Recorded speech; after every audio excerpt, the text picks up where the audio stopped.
Howdy, folks, and welcome to Moose Podcast 218.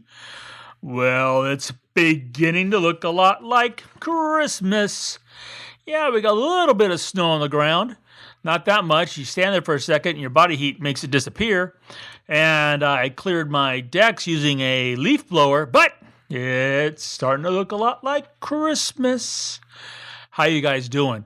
I trust you had a marvelous week, and I surely do appreciate you taking time to stop on by, give the old moose a listen. So thank you ever so much. I want to put out a special thanks to all the folks who were part of the Saturday live broadcast, courtesy of Grays of Westminster. You guys were great. The outpouring of emails since that presentation is, I just completely just takes I'm speechless. You guys are just marvelous. Yeah, there's the usual couple technical glitches because you're doing something with Zoom over the internet. And I ran about half an hour long along with that. Despite that, you guys, you've been marvelous. So thank you ever so much. It's for you folks that continue to do these things. And again, thank you. Also want to thank my good friends at Bedford Camper. That's bedfords.com.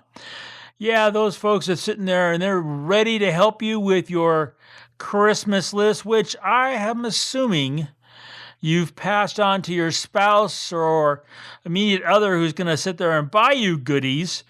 So make sure when you pass along that list, you also tell them that when they call Bedford's, ask for that Moose discount, MOOSE, where they do it by phone or checkout. Saves you some real money. Got some great experts there ready to help you. So thank you, Bedford's, for sponsoring the Moose Podcast. Let's get right into this week's topic. Is it live or is it? Now, for some of you who are old enough, probably remember the old ad. Is it live or is it Memorex? I'm talking a long time ago. One of the greatest photos I ever remember seeing is that guy in that chair in front of that speaker and that speaker blasting like we used to do so much when we were kids. That's what a great ad. But getting it to today's topic, it would seem that Photoshop's new edition of Sky Replacement has brought up in a lot of people's minds Photoshop. Had a lot of questions in the last 45 days, 60 days, people asking about just that, Sky Replacement. Now, photography, it's all about you, the relationship you have with your subject, and the story you want to tell. It's up to you how you want to do that. There are no photo cops out there who are going to sit there and cite you if you do something right or wrong or use a technique or whatever. It doesn't work that way. Yeah, there is the public opinion or Instagram or the rest of those things that people like to post their photographs, but let's be real. That doesn't really count. There are, if you have clients, those are people who really count and they cast their vote with the dollar. But whether you use Photoshop and how you use Photoshop really comes down to you. So we go back a little ways. I remember way back when, this is just after steam-powered cameras had actually kind of faded away, and Photoshop, this program, came out with this brand new feature called Layers. And when that came out, boy, all sorts of things were possible. The first being the easy replacement of sky. Yeah, you had to do it manually. Oh my Lord, that was horrible. But you could take clouds from any photograph, put them in your scene, and most people, if you did your craftsmanship really well, would know the difference, except for you. right? And that's, I think, where today's quandary is coming up for a lot of folks. You know the difference. Now, if we're going to be totally honest and cards on the table, how many people sit there and take a picture and they go back to RAW and then they then get the exposure correct and then get the white balance correct and then do a lot of things that should have been done in the camera and think nothing of it. And that's fine. There's absolutely no problem with that. If seriously, if that works for the way you want to tell your story, then you got the brass ring. Then there's old fanatics like myself who push ourselves at the camera to get it right and in camera as perfect as possible for all the reasons I've mentioned prior in all the podcasts, but comes under the umbrella of craftsmanship and pride in one's work. And of course, wanting to grow photographically. So where in all of this, is it live or is it, right? Now, some people are not aware, and I'm bringing this up just as kind of an example, that a lot of folks go out and quote unquote photograph heavenly bodies, stars, the moon and stuff, and they come back, doesn't work out. So then they go to NASA's website and they grab photographs of the night sky, which NASA has real expertise at, pop it into their shot, thanks to layers, and pass it off and don't say a thing about it. Now, I saw one photograph of Grand Tetons with the Southern Cross. Now, I'm just saying, since you see that in a totally different hemisphere that the Tetons happen to be in, there's a little problem with people who know stars, like myself, with that kind of, blatant forgery. I don't know what else to call it. Now, if the guy or gal was trying to make a point and the caption said something about such a point, I wouldn't bring it up. They were trying to pass it off as what they went and shot, and it don't work that way.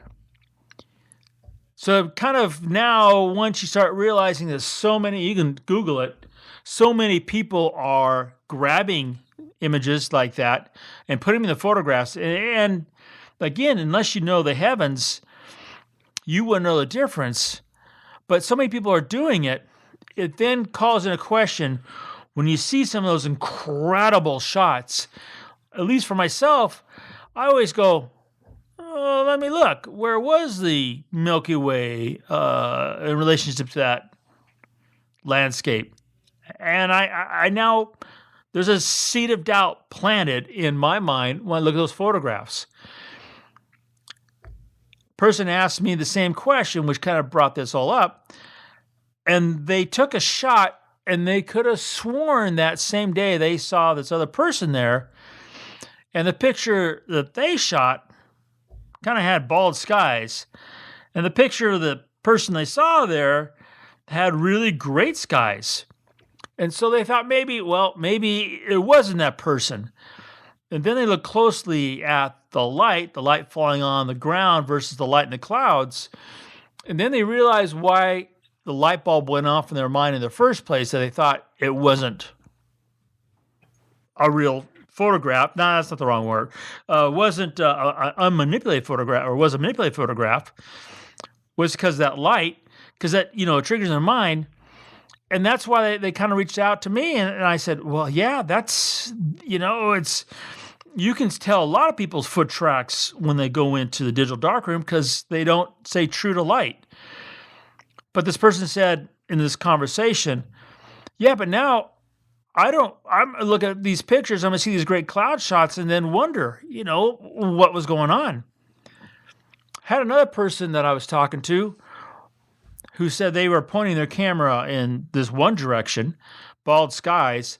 Then they pointed in another direction and had great skies. They just had to turn their trunk. They didn't have to travel another day or another location. It was right there, just where the great landscape was, the clouds weren't. They had to physically turn 90 degrees or whatever. So they did. They took the 2 shots. They used the cloud replacement, sky replacement in Photoshop and made their picture. And they asked, is anything wrong with that? As if I'm the judge and jury of such a thing, because I'm not. I'm not even. It's not the case. It's you. Now, if, at least for myself, if thoughts like that creep into my mind, then I think that subconsciously it's trying to tell me that shouldn't be done. In that particular instance, if the thought comes up, you're trying to tell yourself something. It's kind of not any different than I've mentioned before. If you're out there shooting and all of a sudden you wonder what if, and all of a sudden that if pops up in your mind. If you don't follow through that if, right, what were you trying to tell yourself? If you follow that if, who knows what might, transpire. So it's a complicated question that has come up again. And it's not, like I say again, because this is not the first time that procedures or techniques or, fads have come up in the digital darkroom that then bring to question into our consciousness whether it's right or wrong. I mean, I've mentioned more than once on this podcast, just because you can do it doesn't mean you should do it. And this is a real clear example of that. You shouldn't be doing something if you know you shouldn't be. You need to sit there and think about what it is, point blank, is the subject. What's the subject of your photograph? And then make the decisions, what you should do, exposure compensation, lens, f-stop, where you should be physically positioned. And then, do you need to change the white balance? Do you need to go back into post and use pro contrast because the capture device isn't going to pull out everything your mind's eye can see? You have to make that call. You are the visual storyteller, and you're the final judge. You are the final judge. And I love these people who constantly are putting out pictures going, I took these pictures, what do you think? This one or this one? And it's like, to me, if you have to ask that question, you've already lost. There is no win in this, social game of what picture and pick my pictures for me. Because I come back and I say, well, why'd you take it in the first place? If you don't know, why'd you even take the photograph? So then it comes down, is it live or is it? You have to connect to the most important thing in your whole body when it comes to photography, and that's your heart. Your mind can sometimes take you places you shouldn't go, but your heart is usually pretty true, and that's kind of what raises questions in our photographic psyche. They get us to do the right, the wrong, the better, the worse, the successful or the failure. And we have to learn from it either way. So I wish I had the question for you. Or the answer for you. I can only provide you the answer for myself. And yeah, I don't do sky replacement. I don't do, a pano, right? Which is technically photo merge. I don't merge photographs with element from this photograph to the other photograph. That's not my thing. Have I done that to learn the technique, understand the possibilities? Of course I have. That's how you learn. But the photographs I put out there, what you see is what I've shot. And the Photoshop that I use is the vast majority of time making up for the discrepancies and deficiencies in my capture device it can't capture compared to the mind's eye. So I've kind of already drawn my line in the sand. You have to do it for yourself and then decide how you want to tell that story. And if you stay true to yourself, you'll always win. You will always win. And your photographs, most importantly, will stand out above the rest. You folks take care, wear that mask, stay safe, And remember to make every click your story.